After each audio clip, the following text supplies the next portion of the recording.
Assalamualaikum warahmatullahi wabarakatuh. Mahasiswa S2 Pendidikan Olahraga yang saya hormati. Kali ini kita kuliah berbeda dengan kuliah kita biasanya, di mana untuk kali ini saya mencoba membuat video pembelajaran sebagai sarana untuk kegiatan perkuliahan kita hari ini. Karena perkuliahan kita adalah perkuliahan menggunakan video pembelajaran, maka ada baiknya kalian harus tahu yang perlu diingat adalah yang pertama adalah untuk mengisi daftar hadir.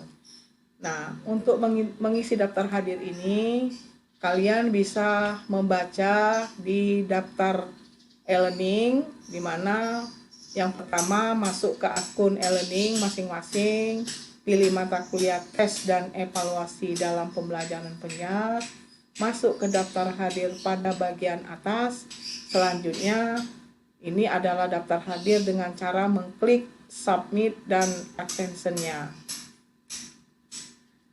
Adapun capaian pembelajaran kali ini adalah diharapkan mahasiswa dapat mendeskripsikan, mengkolaborasikan dan mengintensikan tujuan dan fungsi penilaian dan atau asesmen. Pengertian penilaian atau asesmen adalah asesmen kegiatan guru yang berkaitan dengan pengambilan keputusan tentang pelaksanaan pembelajaran dan mencapai kompetensi atau hasil belajar serta peserta didik yang mengikuti proses pembelajaran. Selanjutnya, evaluasi memberikan informasi bagi kelas dan pendidik untuk mengingat kualitas proses pengajar. Karena kalian mayoritas guru, maka ini harus paham ya. Evaluasi sebagai komponen pengajaran adalah proses untuk mengetahui keberhasilan program pengajaran dan merupakan proses penilaian yang bertujuan untuk mengetahui kesukaran atau melalui pada proses belajar. Nah, ini bisa dibaca nanti. Berikutnya, tujuan dari penilaian adalah mengetahui tingkat penguasaan kompetensi dalam sikap, pengetahuan, dan keterampilan yang sudah dan belum dikuasai seorang kelompok peserta didik untuk ditingkatkan dalam pembelajaran remedial dan program pengayaan.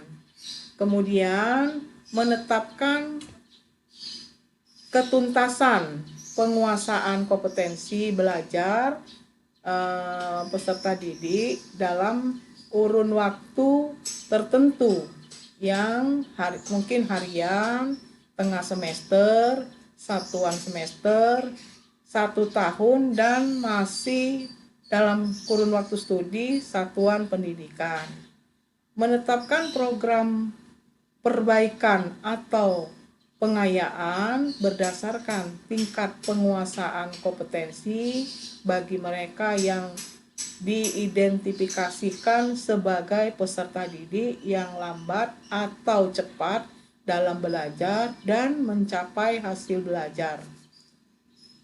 Kemudian memperbaiki proses pembelajaran pada pertemuan semester berikutnya. Sedangkan fungsi penilaian di sini atau fungsi asesmen, yang pertama itu fungsi asesmen terbagi 2, yaitu umum dan khusus. Nah, untuk yang secara umum, untuk mengetahui sampai berapa jauh pembelajaran tercapai pada tahap-tahap pembelajaran tertentu. Harian, mingguan, bulanan, semesteran, dan sebagainya. Kemudian kegiatan ini disebut dengan asesmen sumatif untuk mengetahui kinerja semua komponen yang terkait dengan pembelajaran, guru, materi, metode, media, dan sebagainya disebut dengan asesmen formatif. Jadi kalian harus tahu ya, apa itu pengertian atau pengetahuan yang ada hubungannya dengan formatif dan sumatif. Selanjutnya, menemukan kesulitan belajar dan memungkinkan prestasi yang cepat dikembangkan peserta didik dan sebagai alat diagnosis yang membantu guru menentukan apakah seseorang pelaku mengikuti remedial atau pengayaan. Juga sebagai kontrol guru ya dan sekolah tentang kemajuan perkembangan peserta didik. Kemudian ya evaluasi secara khusus itu adalah fungsi sektif untuk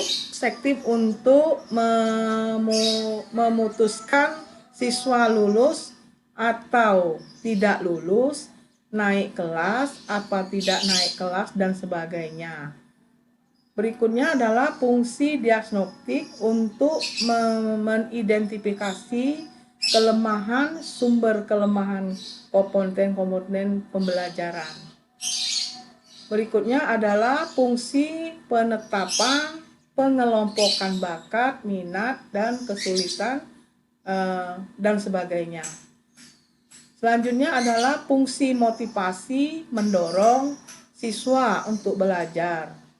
Yang berikutnya adalah fungsi administratif, membentuk, menanggung jawab guru terhadap atasan, orang tua, atau siswa tersebut.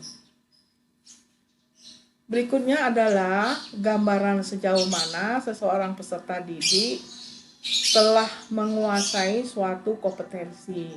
Misalnya di dalam ruangan kita ini ada 21 mahasiswa.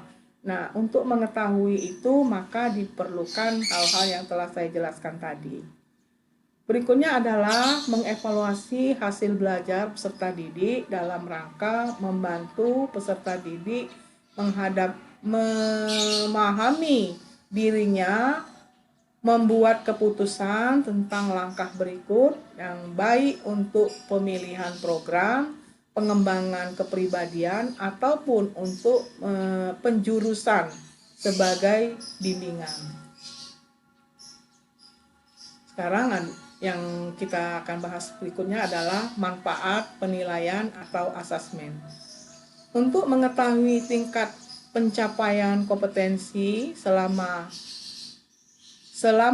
dan setelah proses pembelajaran berlangsung, untuk memberikan umpan balik bagi peserta didik agar mengetahui kekuatan dan kelemahan dalam proses pencapaian kompetensi.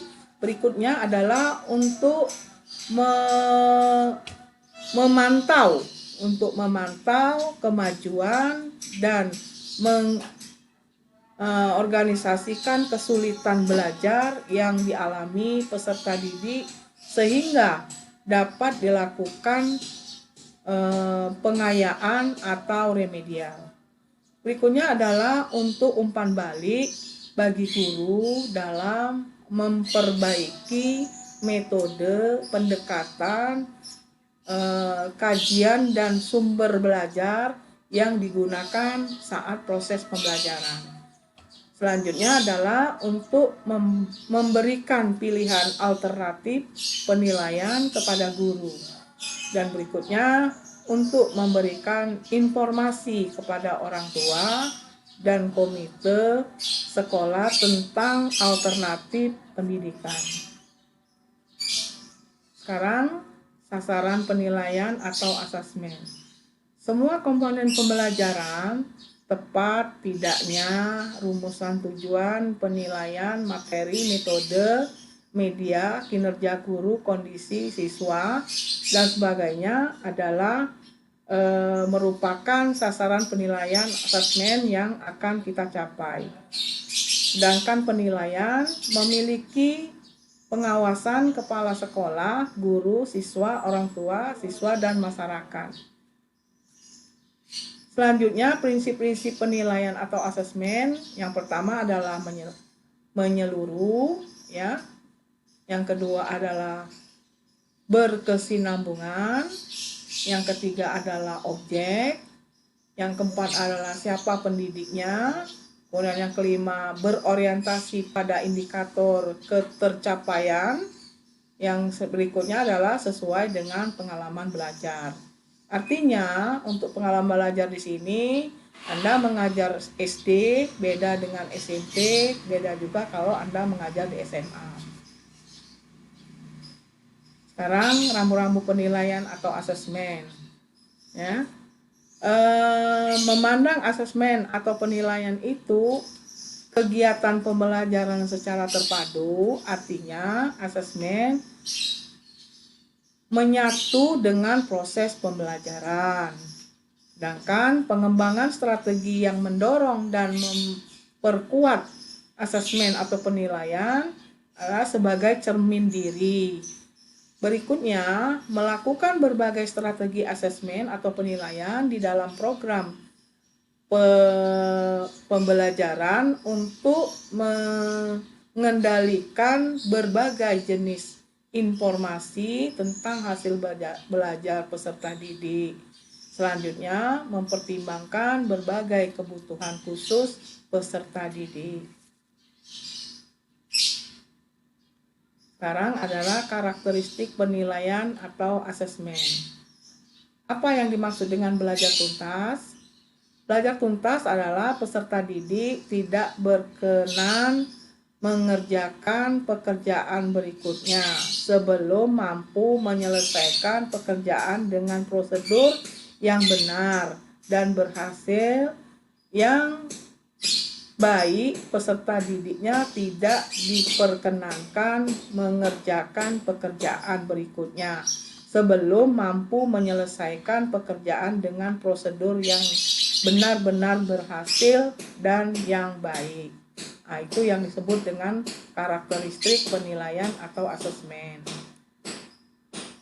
Teknik penilaian atau asesmen, ada 7 teknik yang dapat digunakan, yaitu yang pertama penilaian unjuk kinerja, yang kedua penilaian sikap, kemudian yang ketiga penilaian tertulis, yang keempat penilaian proyek, kemudian yang kelima penilaian produk, sedangkan yang keenam penggunaan portofolio, dan yang ketujuh adalah penilaian diri.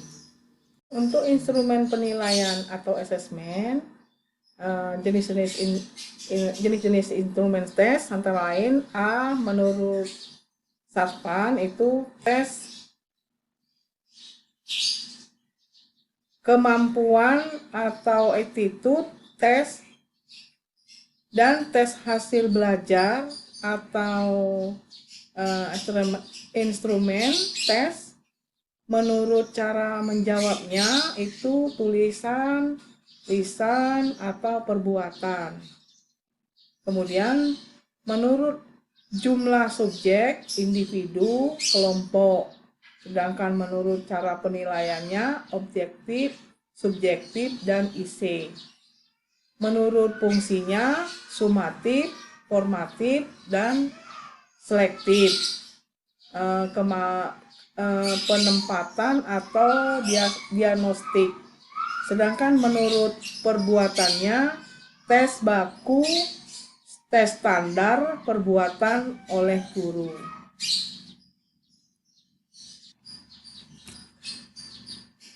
Selanjutnya, ciri-ciri tes yang baik itu adalah yang pertama adalah valid, dapat dipercaya, objektif, praktis, ekonomis, manual, kaidah-kaidah umum membuat instrumen-instrumen, yaitu antara lain harus mengacu pada tujuan pembelajaran, representatif, kemudian memperhatikan proporsi tingkat kesulitan dari atau tingkat kesukaran dari soal tersebut.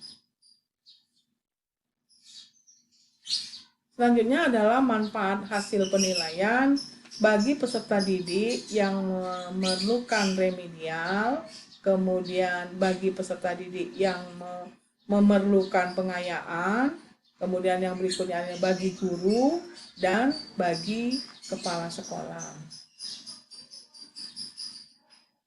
Laporan penilaian, untuk laporan penilaian itu adalah merupakan laporan sebagai akuntabilitas publik. Laporan kemajuan hasil belajar peserta didik dibuat sebagai pertanggungjawaban lembaga sekolah, kepala sekolah, orang tua, wali, peserta didik, komite sekolah, masyarakat, dan instansi terkait lainnya. Bentuk laporannya, laporan kemajuan belajar peserta didik dapat disajikan dalam data kualitatif maupun kuantitatif. Data kualitatif disajikan dalam bentuk angka atau skor. Sedangkan laporan penilaian dilaporkan sebagai akuntansi publik. Laporan kemajuan hasil belajar peserta didik dibuat sebagai penanggung-jawaban lembaga sekolah, kepala sekolah, orang tua, wali peserta didik, komite sekolah, masyarakat, dan instansi terkait lainnya. Bentuk laporannya, laporan kemajuan belajar peserta didik dapat disajikan dalam kata kualitatif atau kuantitatif. Data kualitatif disajikan dalam bentuk angka atau skor.